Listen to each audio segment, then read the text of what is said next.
so we can have another presentation next summer. Yes, we'll do that. We're thinking of Brazil next. Okay, good. And then, well, tonight, as we all know, it's Arizona. Anybody who is on the Zoom production, if you look at the bottom of your screen, you'll see a menu bar that allows you to chat. So if you have any questions for Jim, you can click on chat and type in a question, and we'll address those at the end of the presentation, which Jim thinks will take about 30 to 35 minutes. Jim is the president of the Friends of the Catalina State Park for 4 years. He's been a birder for 40 years. He's been to all 5 continents birding. He's the past president of Northern Arizona Audubon. He's the past president or past executive director of the Alaskan Bird Observatory. And the next, as he mentioned, the next trip he wants to take is to Brazil. And let's keep our fingers crossed that Sandy and Jim can do that. We're going to miss them when they leave in mid-October, but we want them to get home and vote. Yes, That's right. absolutely.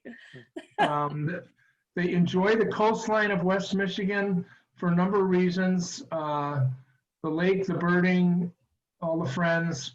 Jim is an avid pickleballer, and Sandy is an accomplished artist. So without any further introduction, let's allow Jim to take us on a little trip to Arizona. Thank you, Jim and Sandy. Thank you. Thank you. And let me see if I can get this thing working satisfactorily. Judy. There we go.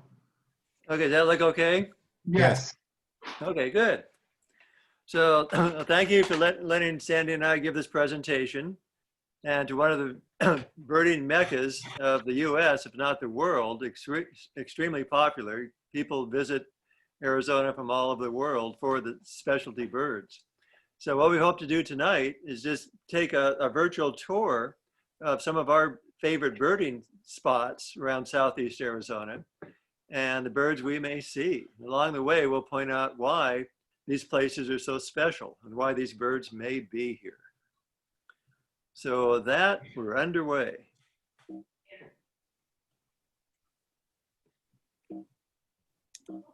If I can change.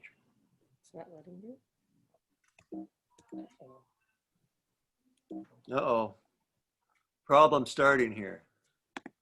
Oh, okay. I think I got it figured out. There you go. So we're in Tucson, Arizona, or just north of the large city of Tucson in Oro Valley, up against the mountains. These are Santa Catalina Mountains, one of the Sky Islands. And Tucson itself is about 800,000 people, and it probably has the highest per capita of professional birders of anywhere in the world. So many tour leaders live here, and private pros that take individuals around this part of the country as well. And there's a reason why. It's fantastic birding at all seasons of the year. And first, let's go over why Arizona is so special when it's not really a large state, as large as California or Texas, and not on the ocean as well. And it's really varied geographically. Up in the north, you have the Colorado Plateau, which takes up almost half of the state. It's really high, at 6,000 feet and above. Some massive mountain ranges in there. The highest point is Mount Humphreys at 12,600 feet. And then over toward the northeast corner is the Navajo Reservation, Hopi Reservations, high and dry. So that's one aspect of Arizona. And then if you come south of that, you hit the transition zone, which sort of separates the higher elevations and the lower desert down the basin and range. And the lowest part of the state is in that southwest corner by Yuma. It's only about 200 feet above sea level. So it's really varied from 200 feet to 12,600. Then if you go to the basin and range part of the state, that southeast corner, you have all these mountain ranges sticking up out of the sea of desert. And so you have mega diversity in terms of elevation. Then you have Mexico to the south, and that's a southern state. So you get a lot of a lot of birds that winter here from the northern clime. So birding is great in the winter, spring, fall, and summer. So let's take a look at what a sky island is. And they're called sky islands because they're just an island of green just shooting up out of the desert down below. And within these sky islands or mountain ranges, you have different habitats. You start with a desert shrub, and then go to the desert grassland and oaks, up to oak woodland, pine oak woodland, pine forest, and mixed coniferous forest at the very top. And southeast Arizona, the mountains get up to well over 9,000 feet and almost 10,000. And the desert floor in Tucson is 2,500 feet. So really big difference. Tucson itself gets about 12 inches of rain, and the top of Mount Lemmon, which is right next to Tucson, gets almost 30 inches of rain and much cooler. So really varied habitats, varied plants, varied animals, and especially the birds. So Arizona has, as I said, mega diversity, 50 species of scorpions. So watch, if you visit, watch where you shake out your shoes before you put them on. And I'm not sure if that's #1 in the country or not, but it's way up there. I think the 100 species of scorpions overall, and we have 50 just in Arizona. We have 13 species of rattlesnakes. That's #1 for any state. We have 352 species of ants, and that's #1 among all the states.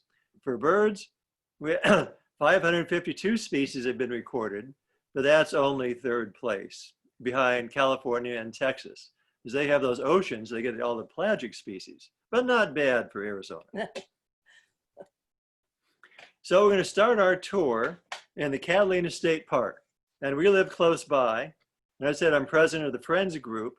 And the Catalina State Park is much like Ludington State Park here. It's really popular and for good reason. There's lots of habitats, about 5,000 acres, and great hiking, great birding, and great scenery.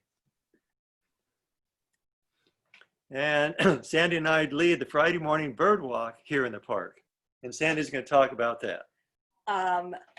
Well, it's a blast. We have the best time on these bird walks. And I didn't know how to dress for this presentation, so I decided to wear what I wear on the bird walks.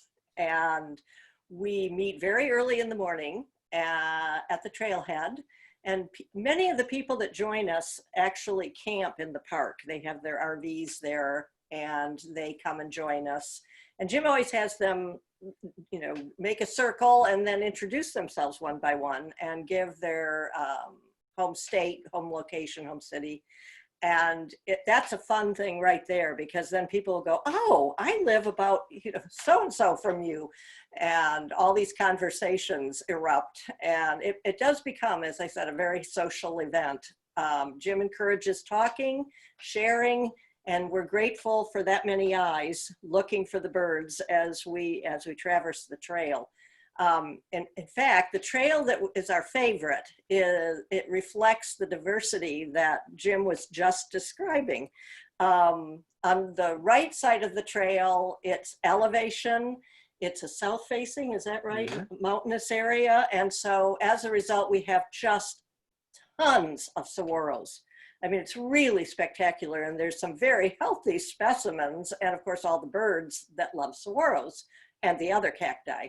And then to the left of the trail is Mesquite Bosque. It's much lower, it's cooler, it's damper, there's more grasses and so on, and bushes. And so consequently, there are a whole nother group of birds that reside in that area. And a bosque is a forest. That's a Spanish word for forest.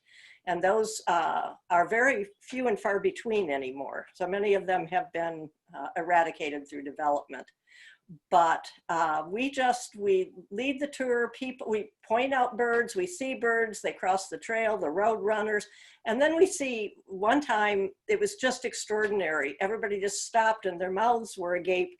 There were 15 coatimundi, and they were all rooting around for slugs and so on in the dirt. And it would be then a group of females and their young, because they are always congregated and the males are solitary. So that was just extraordinary. And sometimes javelina, the peccary that look like pigs, boars, cross the trail. And just the variety of birds from one side of the trail to the other is pretty extraordinary. And the time of year determines that too. But we were very flattered last year because a whole group of docents from the Sonoran Desert Museum joined us on the bird walk, along with their leader, trainer. And if you ever get to Arizona, you have to go to the Sonora Desert Museum. It is just the most extraordinary place. It has every animal imaginable that is native to the Sonoran Desert. But what was really nice about it is she confided in us afterwards that she brought them all along on, this was a field trip for them to see what a good job we do leading groups.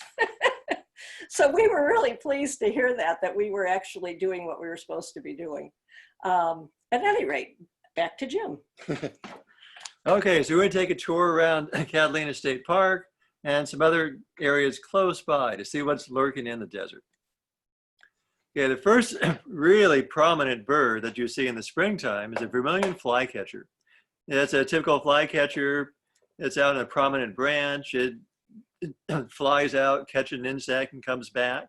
There's a few of these that stay all winter long, but most of them come in the spring when the insects population goes up. And it's one of the spectacular birds. When people first visit the park, they say, "Ooh, what is that?" It's a vermilion flycatcher, fairly common in the grassland and mesquite trees. So it's like the floodplain in the park. Now the little verdin, it's a year-round resident. It likes mesquite trees and palo verde trees, very small, identified by its yellow head, little rufous mark on its wing, and fairly common. You find that more in the, is what Sandy was saying, on the right-hand side. We have the, on the sort of desert landscape. And of course you have greater roadrunners. And in the park, the best place to see them is in the campground, because they beg for food. If you put some hamburger out, they'll be your friend forever. And if you don't put any hamburger out, well, then they have to resort to lizards and whatever they can catch. Snakes. Might be eggs, snakes. But you usually see one in the park running around. And not far behind the roadrunner, of course, you see the coyote. Well, sometimes anyway. There are tons of coyotes all over. At night, sometimes they'll be howling back and forth all the way across the countryside, and their howls will echo across the canyons.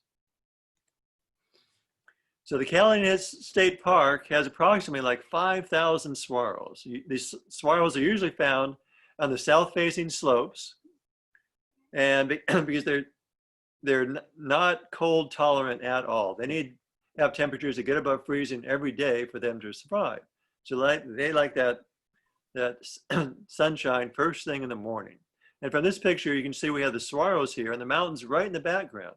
So part of the park encompasses the first part of the mountains going up to Mount Lemmon, which is 9,000 feet off in the distance. And here's something from Disney's Fantasia, if you remember this movie from the 1940s. I certainly have fond memories of it. And this is what the saguaros remind me of. When I first went there at the university in 1970, I saw these saguaros, never saw anything like them before.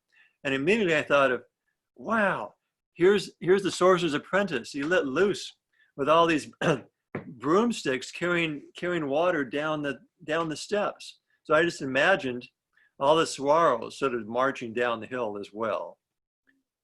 So, yeah, you kind of imagine that, right? Maybe. Back to birds.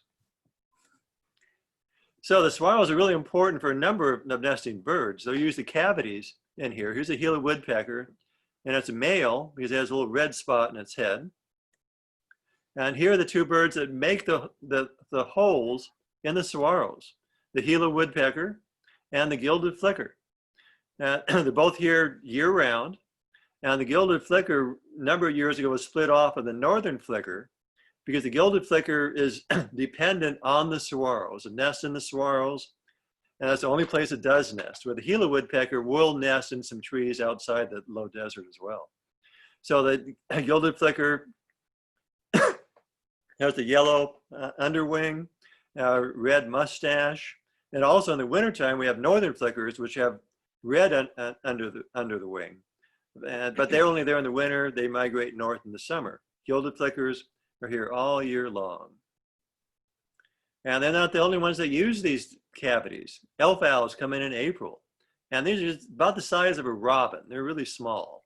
And if you go out in the trails, you'll hear those right along this path that we lead our walks, but it have to be after dark. And they're in the area through September, October. Then they migrate south.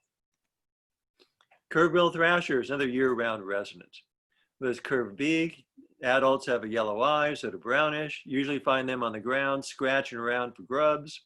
But when the swallows bloom, you also see them on the top, going for insects up there too. Because the blooming swallows draw in quite a few insects. Gambel's quail, beautiful little quail of the desert, is doing really well, and it's adopted to suburbia really well. We usually have one that nests in one of our planters every year. In the back of our house is a desert wash, and they have a number of different calls. And so usually I'll sit in the backyard for breakfast and listen to all the bird songs early in the morning. And one time we put water out and bird seeds, so it really attracts the quail. And they all year long they travel around in coveys. So one morning I heard this call I'd never heard before. So I looked over there, and here's this covey of quail. There's about maybe 10 of them. They're all bunched together, making this odd call, all looking in one direction. And so I looked over to where they were looking. There's this rattlesnake slithering by. So they had a specific call for rattlesnake, or maybe just snake in general. So that's the first time I ever heard that call, and last time too. Here's one of your heroes by a stream that runs through the desert. A lot of the canyons sort of converge right in Catalina State Park. So if you have a good rain or the snow melts in the springtime, a lot of water flows through the park. And just really beautiful. And also in the canyons, we have a lot of pools too. Easy walk from the parking area in the park. Like Joe Maloney today just said he went swimming in the big lake. Here's my swimming spot. I find these little pools up there to wallow in. On a warm day, of course. Okay, here's another beautiful sparrow found in the park. It's found among the cholla and the cacti. Now, a black-throated sparrow with striking black lines above the eye and below, and then the black throat. And fairly common, year-round resident in the park. And got to mention the cactus wren, year-round resident. And its nest, here's a picture of its nest in a cholla. It always nests in cactus, which is well protected. Snakes have a hard time getting up through the spines. And it's a state bird of Arizona. And New Mexico grabbed the greater roadrunner. So I guess Arizona decided, yeah, we'll have the cactus wren. That's the largest wren in the US. It's a good sized little wren. And Sandy's going to play its song. You gotta put it. It's the end. I'm going to do the next one. Okay.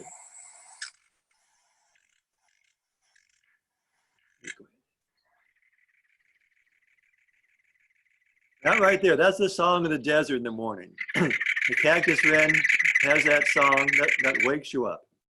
And I described to the people in our walks, think of an old time automobile, you're trying to, that's a starter, it's going, trying to start. That's how you identify the cactus wren. Of course, we have javelina. They'll sit mostly crepuscular, early morning, and right at dusk. And the most we've seen is a group of maybe 13 or 14. They just sort of come in out of nowhere, maybe cross the trail, and off they go. They don't have very good eyesight, but really good sense of smell. And going on to raptors, the Sonoran Desert is famous for its Harris hawks. It's sort of a darkish, reddish hawk, white band on the tail. Very distinctive behavior. And very commonplace. And it really likes the swallows to nest on. That's where it hunts from high, high positions like this swallow cacti. And it hunts as a family group. So the young ones will stick around and stay with his parents for the full year and help raise the next year's brood. And they'll hunt rabbits and mice, but they do it as a group communally, which is quite unusual for a raptor. Then after a couple of years, then the young may set up their own territory. They have territories about a mile or two square, and they've adapted to suburbia really well. As long as the houses are fairly well spread out, a lot of desert vegetation among the houses, you'll see them on top of telephone poles within their territory. If you know where the territory is, you can find these guys perched up high. Okay, now we'll get into the pea birds. First is Phainopepla. And this guy is a mistletoe specialist. He nests in the mistletoe, eats the berries, and he spreads the mistletoe from tree to tree. So he'll eat the berries, and then he'll fly to another tree, poop out the really sticky seeds, and the mistletoe gets planted in another tree. So instead of it have a crest to it, bright red eye. Year-round resident.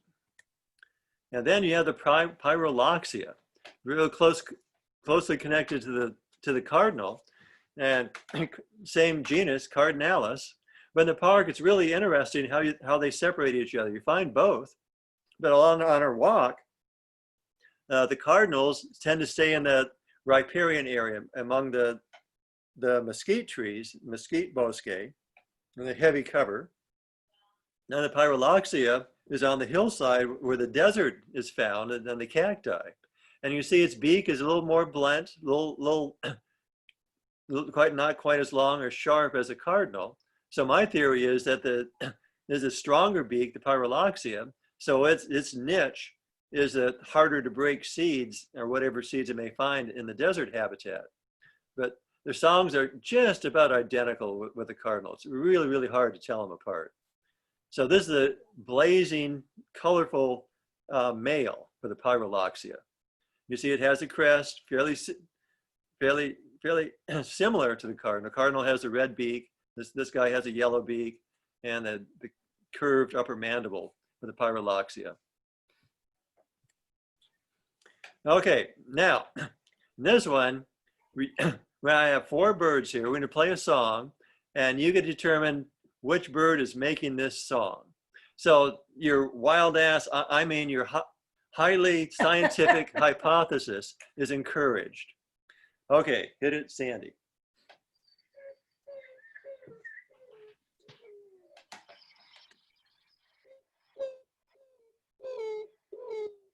Can you hear that okay? You have to shake your head. Okay. Okay, that is the call of the roadrunner. So it's fairly similar to the mourning dove. Well, here I have white-winged dove, but that's its call. It's that mournful woo, woo, woo, woo, woo.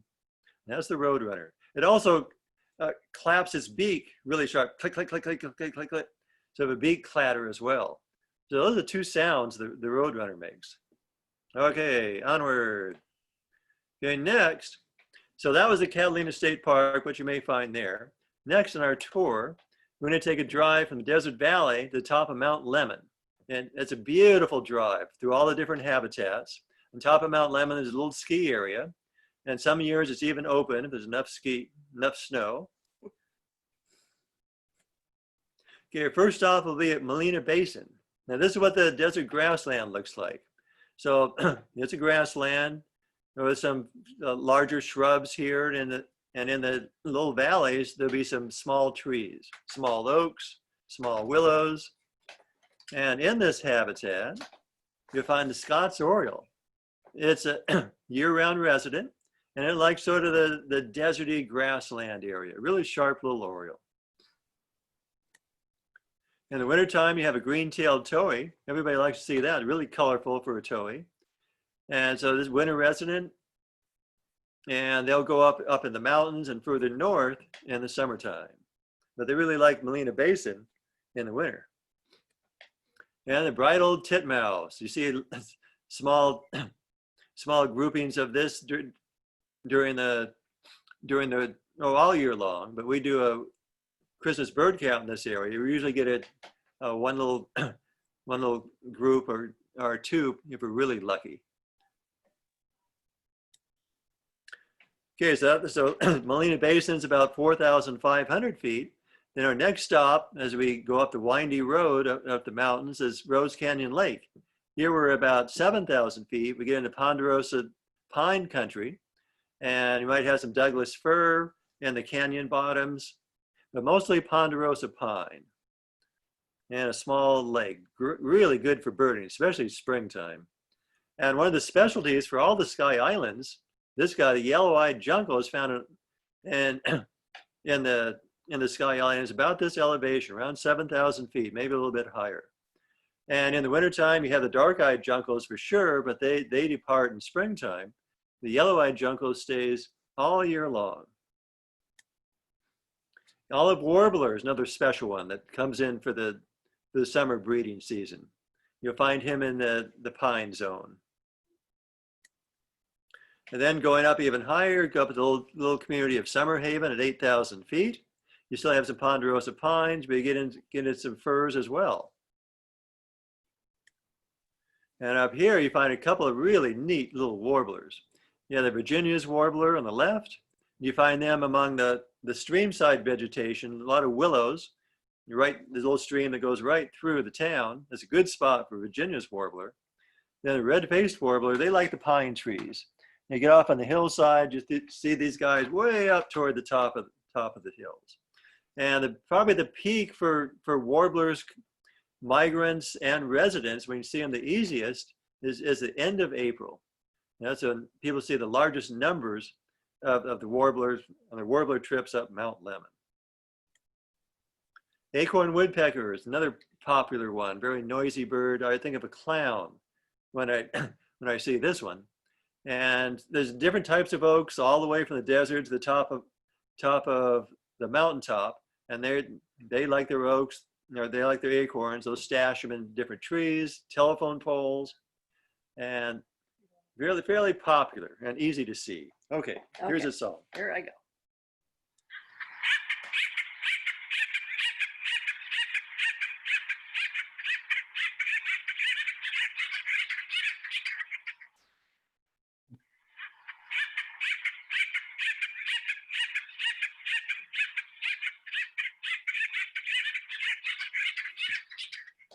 And that really carries through the canyons too, as you can well imagine. Okay, here's a view from the ski area in the summer, looking out over the basin and range country. You see a range off in the distance, and then a valley, and another range beyond that. That's what Southeast Arizona looks like, basin and range. All these Sky Islands sticking up out of the desert. And out toward the top, you have the Steller's jay, found throughout the West. We have our own version there in the Sky Islands as well, very vocal and easy to spot. At the very top is Mount Lemmon Observatory, run by the University of Arizona, and they've been doing research here for a number of years, going way, way back. The top of Mount Lemmon's about 9,100 feet. Okay.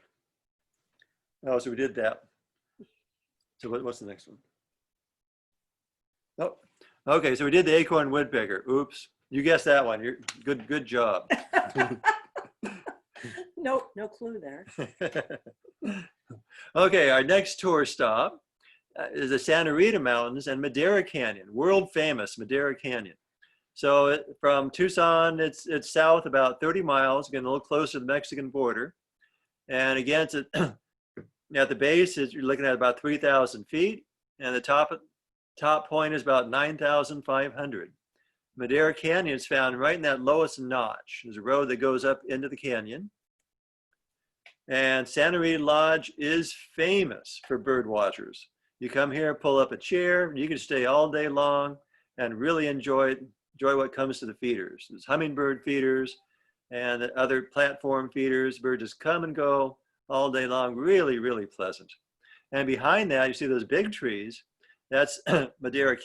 There's a trail going through the canyon bottom, a lot of sycamore trees, willows, maple, and that's another, follow those trails, and it's fantastic birding. And wild turkeys are the guardians of the road as you come up there. You usually see those. Broad-billed hummingbirds come into the hummingbird feeder. They're here all year long, more so in the summer. Bright red beak, that's what gives them away. Arizona woodpecker is a specialty in the Sky Islands. All brown. Yeah, it really likes the sycamores in the canyons. These higher elevations. Yeah, Santa Rita Lodge is about 5,000 feet.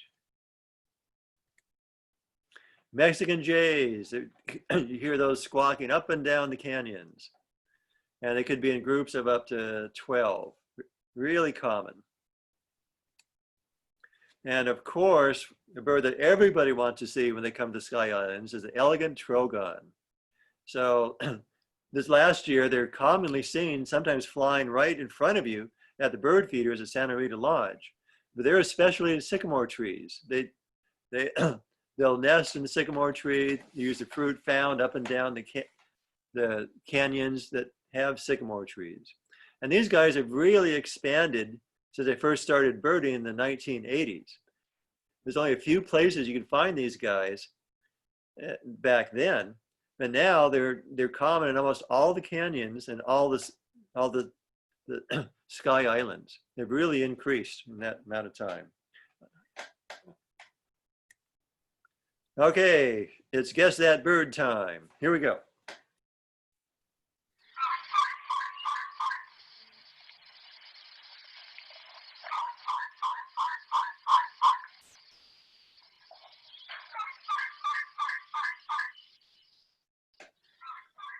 Okay, if you guess the elegant trogon, you are right.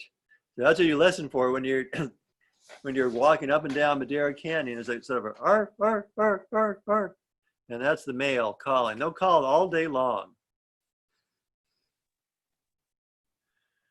Okay, our next stop is down in Patagonia.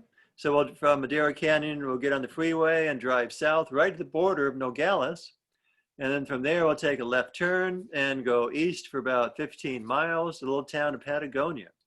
And there we'll find Lake Patagonia, and which probably has the highest bird total of any one birding spot in the entire state. They have the lake, they have riparian, there's some hills right through here, mega diversity found at Lake Patagonia. And then right beside the town is Patagonia Sonoyta Creek Nature Conservancy Preserve. That's been going on for a long time. Huge cottonwood forest, a nice stream that flows all year long. Nice trails going through there. Wonderful birding, those two spots. And right around the lake, in one of the little canyons there, you have the black-capped gnatcatcher. That's one of the specialties of Southeast Arizona. The little black cap, white front, and it's here all year, but much easier to find during the springtime when it's calling actively. And like the elegant trogon, these populations have really increased since the 1980s. I remember back then, there's like 2 spots you could find it, and it was a really rare bird. Now there's probably a dozen different locations where you can find this bird at least. And you're disappointed if you don't find it in these locations now. Their populations have really increased. The gray hawk, you find this among the cottonwood trees in Patagonia Sonoyta Preserve. And again, another hawk that has expanded its range dramatically since the 80s. Back then, the only place you could find it was in Patagonia Sonoyta Preserve. They were right along the border. Like Patagonia is about 5 miles from the border. Okay, now you can find them north of Phoenix in Hassayampa Preserve, and that is about almost 200 miles from the border. And they found in between those 2 areas as well, up and down the canyons now. So they've really increased their numbers. And then a really famous spot there in Patagonia, right next to the town and right next to the preserve, there's a Patton Center for Hummingbirds. And this is the Pattons, the Patton family have welcomed birders since the late 1970s. And they passed away about 3 or 4 years ago. And Tucson Audubon Society bought this property. There's a big controversy. Should we buy it? Should we not? And it wasn't critical habitat, but they bought it anyway. And I'm certainly glad they did. They restored the habitat. They made the house into an education center. And it's right next to the preserve. So there's more contiguous area that's protected. And nobody goes in this area without stopping at the Pattons. They have some chairs, they have hummingbird feeders all over, and just birds galore. You'll meet people from all over the world when you stop here. You might see the Buick's wren. It's not a rare bird at all. It's found in a number of habitats from the desert up through the grasslands and oaks. And but it's a really cute little guy. Little eyeline, white eyeline gives him away. Also, it's famous for this violet-crowned hummingbird. You find these at the Pattons. And other hummingbirds, fairly common, Anna's hummingbird and Costa's. They're small ones, but the sun hits them just right, just spectacular. Okay, moving on from there, now from Patagonia, we'll go further east, probably another 40 miles, and we'll bump into the Huachuca Mountains. These are right next to the border, and by the town of Sierra Vista. The town itself is 4,500 feet, so that's desert grasslands. And then the mountains go up to close to 9,500. They have some spectacular canyons through the Huachuca Mountains. And out in the valley, you have the San Pedro globally important bird area, the San Pedro River. Highly threatened river. It starts in Mexico and flows north through this area. And you see why it's so important. Here's this arid sort of desert grassland. Then you have this string of cottonwoods right through the center of it. Extremely important for wildlife. And currently it's owned, much of this is owned by the Bureau of Land Management. So it is protected. And right next to the river, you have the San Pedro House, which is a visitor center owned by Bureau of Land Management. And they have some docents that keep it open. And then you have the river itself. You see, it's not a raging river, more from Michigan standards, yeah, meandering little stream, but there's water in an arid land. And right next to the visitor center, they have one cottonwood tree that's, you have a reliable western screech owl that's usually looking out, just looking at you. Down by the creek, one of the specialties is dusky-capped flycatcher, Myarchus family. And a green kingfisher is sort of a semi-rare bird. Shows up every year. There's a good spot to find it. And some of the other canyons, you might be able to find it too. Very small little kingfisher, much smaller than the belted kingfisher. Now let's get up into some of the canyons. One famous canyon is Ramsey Canyon Nature Conservancy Preserve. So if you go in here, there's trails, you can walk along this beautiful stream. And in the fall, lots of color, combination of deciduous trees, pine trees, birds all over the place. This wonderful, wonderful little preserve. And that's been there for, what would you say, Sandy? It's since the 60s or 70s. Yeah, easily. Yeah. And at one time, there's a tufted flycatcher. You had to hike up a couple miles up the steep trail out of there to find. This is one of the many rare birds that show up. Since it's right next to Mexico, you get these stray birds that come in every year. And tufted flycatcher is fairly common a couple 100 miles south of the border. But 2 of them set up residence 2 years ago in Ramsey Canyon. So dutifully, I hiked up there and got that as a life bird for the U.S., along with hundreds of other people. They're very cooperative. But in these mountain ranges, you see a lot of rare birds show up. And with all the birders around, the hordes of birders, they're found. So the word gets out, and people are streaking out to see these rare birds. Rufous-capped warbler is another one that was really rare. There's only one spot you could find it in the 80s. Now it's found in probably 15 or 20 different canyons. Nice rufous cap, really colorful one. In another canyon, a little further south, a little closer to the border, you have the Beatty's Bed and Breakfast in Miller Canyon. And this place is famous for hummingbirds. You can sit, they actually have a little gallery set up next to their hummingbirds, like at a basketball game. There might be 3 or 4 rows of seating, and you sit there and watch the hummingbirds come in. The best time to see the hummingbirds is first part of August, after the summer rains start. And you can sit here and see 10 species of hummingbirds just sitting there. And some of them are rare, some of them are not so rare, common, but just fantastic experience. And here are 2 varieties that you may see. Then go one further canyon a little bit south, next canyon over, you have Ash Canyon. And you see they have dedicated birder parking. You don't have to worry about where to park, just follow the sign.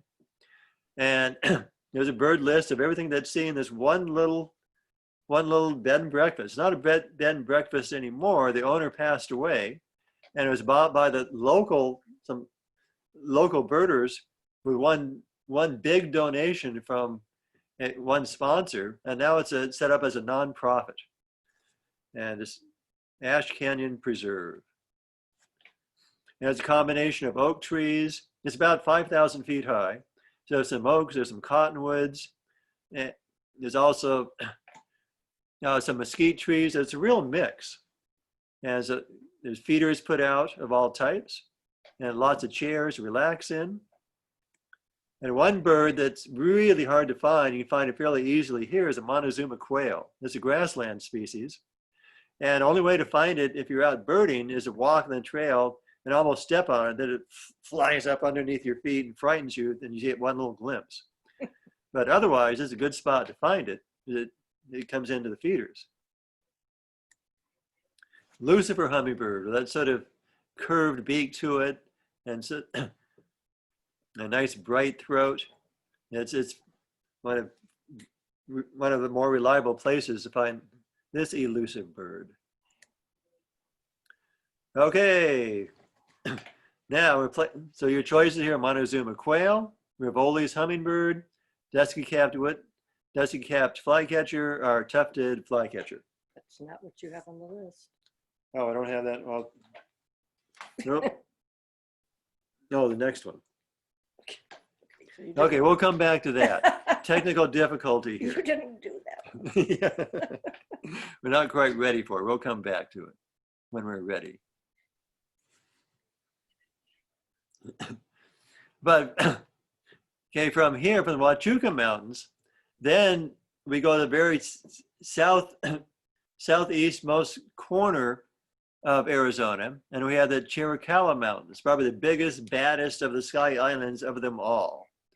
And the mecca for this area is South Fork of Cave Creek. I'm ready. Okay, we're going to back up. We're ready. There we go. Ready for the test. Here we go.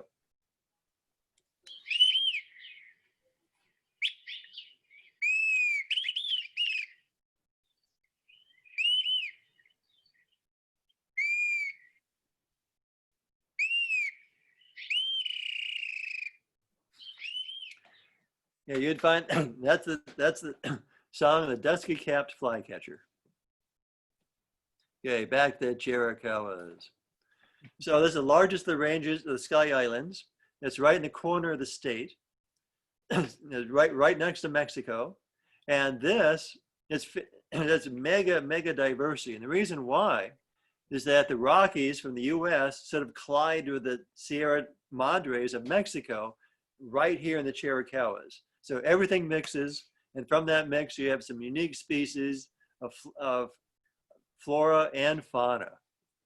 So, and here's downtown Portal. So the entrance, small little town, lots of bed and breakfast, and I all cater to birders that flock in here by the hundreds in the springtime and summer as well. You have the Southwest Research Station studying all aspects of natural history. You have researchers coming here from all over the world to study different aspects of entomology, geology, ornithology, botany, you name it, they're studying it. And they have for years and years. Some of these studies have been going on for decades.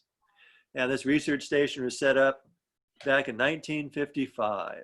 It's been going strong ever since then, because it's such a special area, the Chiricahua Mountains. One of the specialties here is the sulfur-bellied flycatcher. It's one of the last birds to, it's a summer resident, one of the last ones that finally come back to Arizona about mid-May, and it takes its time. And you find that in the sycamore trees, little streams underneath, a nice riparian habitat. Painted redstart. You see a little flash of red. You see this bird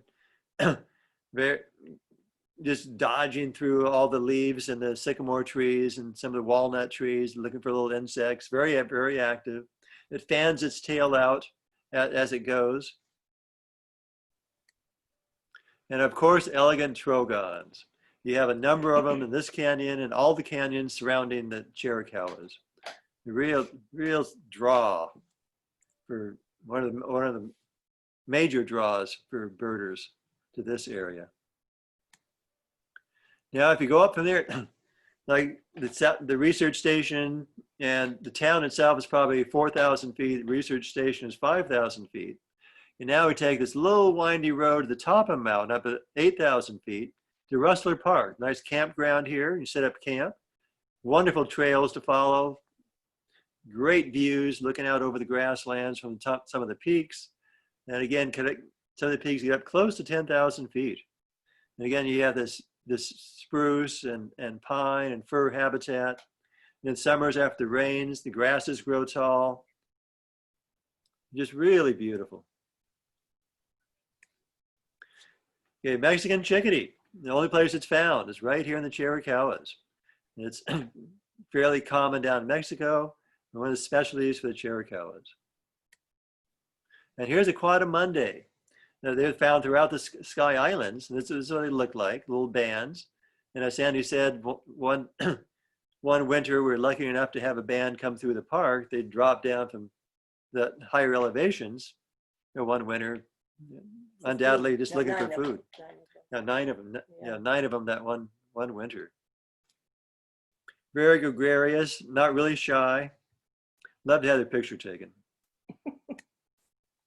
Grace's warbler you find up in the pines, the Chiricahua pines, Ponderosa pines, bright yellow throat, and another buff-breasted flycatcher, Jose Maria, sort of its call. Hope I didn't give that away for the test. Oh, you didn't hear that. You didn't hear that. So that's one at higher elevations. Also, black-throated gray warbler.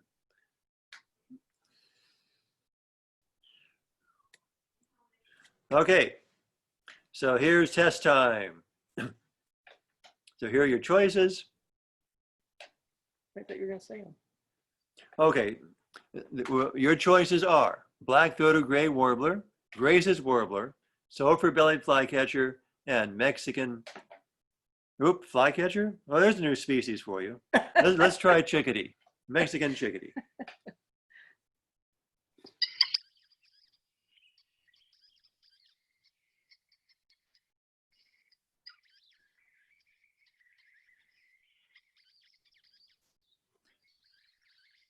So I have a squeaky ducky, and that's a sulfur-bellied flycatcher, the odd little song. Okay, so come on out west and enjoy the birds of Southeast Arizona. So this is one of my favorite Gary Larson cartoons, of course, and it said, "How birds see the world." Well, thank you. And Thank you. That's it, our tour of Southeast Arizona.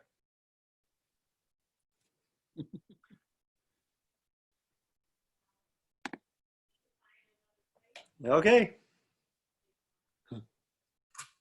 Okay. What's that? That was fantastic. I'm in the process of trying to unmute everybody. So, ask to unmute, ask to unmute. Okay, Unmute. yeah.